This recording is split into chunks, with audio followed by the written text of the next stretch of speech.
Hi, gang, it's Hexy. So let's start talking about line of battle. Get my glasses here. We decided it was time to start learning these rules. And you know me, being an ACW type, I probably waited too long. I should have probably started learning this series a long time ago. But, I love my GBACW. So finally found the time to, over the holidays here, being on vacation, let's get this started and figured this would probably be an easy one to start with. So the first thing I'm going to say right off the bat is while it has similar counter or similar unit sizes, similar map scales, and then weapon types and the leaders, this series and GBACW are nothing even close to each other. And don't believe me, I don't mean that in a bad way. It's kind of cool. I think I have now, this will make the fifth tactical, I guess you would say, Civil War system that's going into my brain. Okay.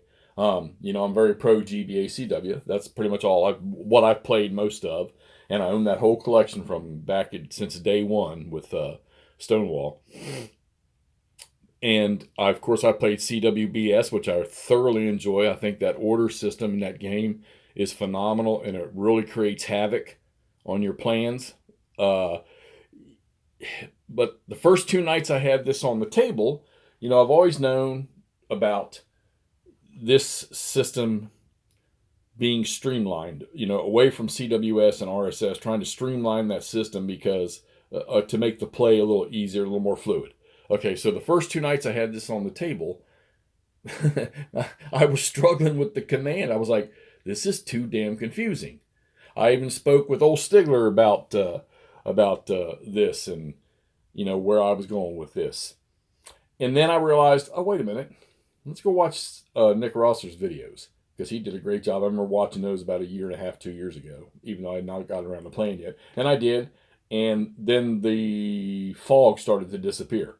And I started to grasp the command rules. I posted a couple questions in Facebook in the Line of Battle forum or the Line of Battle page and gotten some answers to the couple simple questions I needed answered. So then the game started to flow. Now, granted, I am playing something smaller. But now that I've picked it up, I'm going to the rule book for that odds and end rule.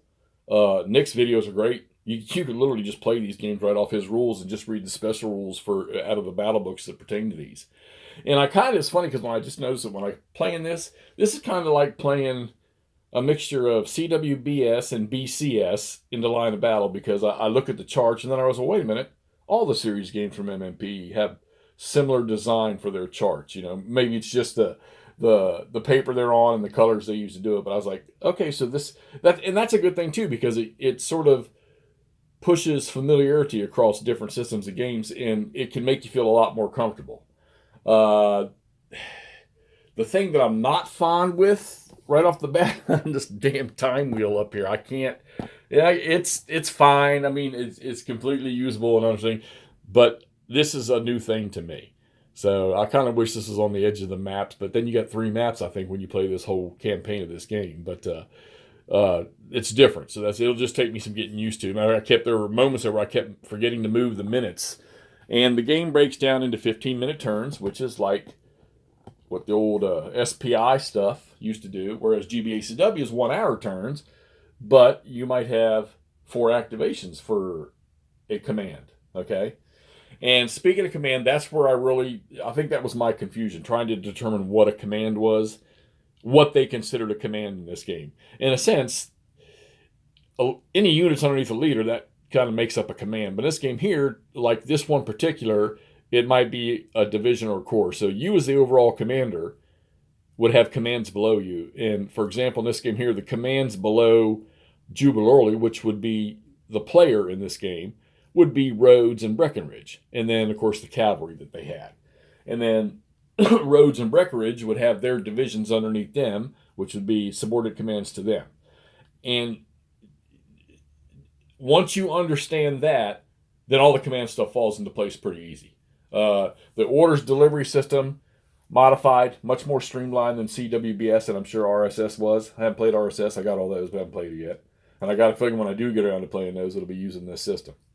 Okay, so once I got to start playing this game, I realized, man, I've already blown through 3 hours of turns, a little more than 3 hours of turns. And granted, now there wasn't a ton of combat. It was mostly, you're following orders. And I was trying to get Rhodes to get Ramseur's division going. And then I was thinking over here with McCausland's cavalry, their initial orders starting scenario were to cross the ford, take Worthington Farm, take C.K. Thomas Farm. Well, there's a whole brigade of very thickly gunned Union soldiers in there and cavalry that was spread across the field, which I've regrouped now. So I didn't like that idea. So I immediately rewrote orders for them to take the ford, excuse me, and then Worthington Farm, and then hold their ground until eventually Gordon will arrive on the map, coming on about 2 p.m., and he'll get over here and start his fight. So then I said, you know what, we need to do some combat. So let's get, my initial orders for Ramseur's division were to come in, and they were pretty much to move to behind these woods here, and then await further instructions. That's their orders were literally to come on, clear the cavalry screen, which was 1 unit, and then await for further orders. Well, the cavalry, I wasn't going to leave the Union cavalry out there, and just sacrifice them, so off they went. This defense already has a built-in screen, and it's this river, okay? 3 crossing points on this river on this map for this scenario.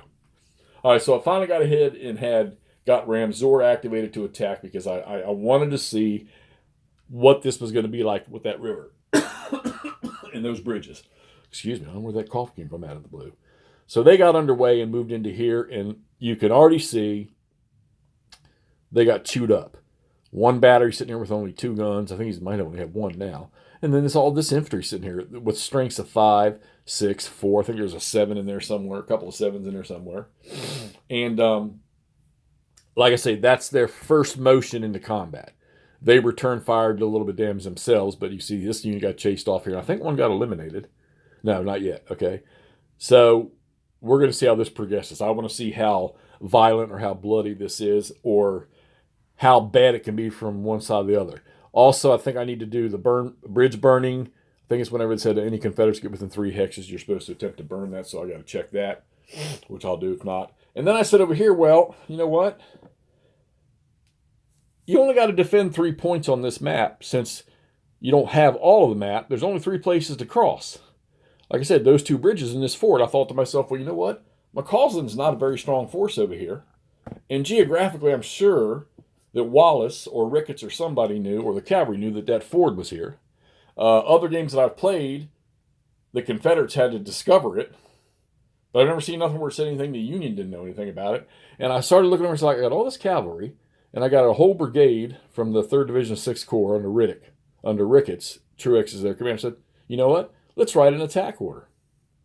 And let's write an attack order that says, take Worthington Farm or attack through Worthington Farm and secure Worthington Ford. Well, my God, if I do that, Gordon is going to have to fight his way across that ford when he gets on. If that's the order that goes to Gordon, which in the scenario book, that's what it says.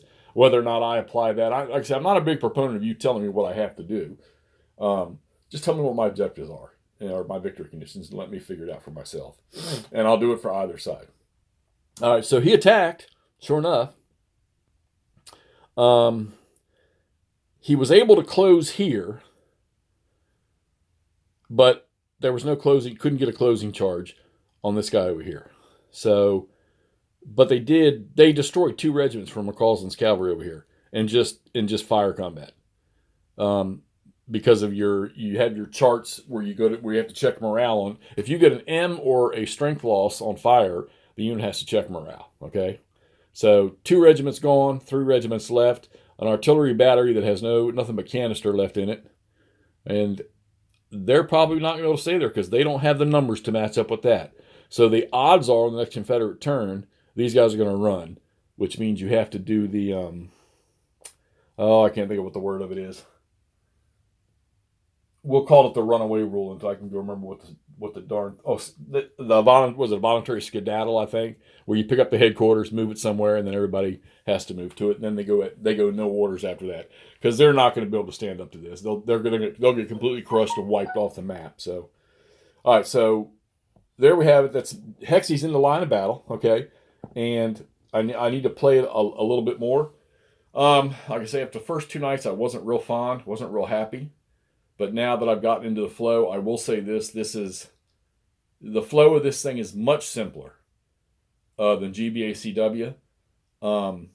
Whether or not it's going to give me the same historical recreation, and when I say historical recreation, I mean more historical period recreation than a GBACW. I can't tell you that right now.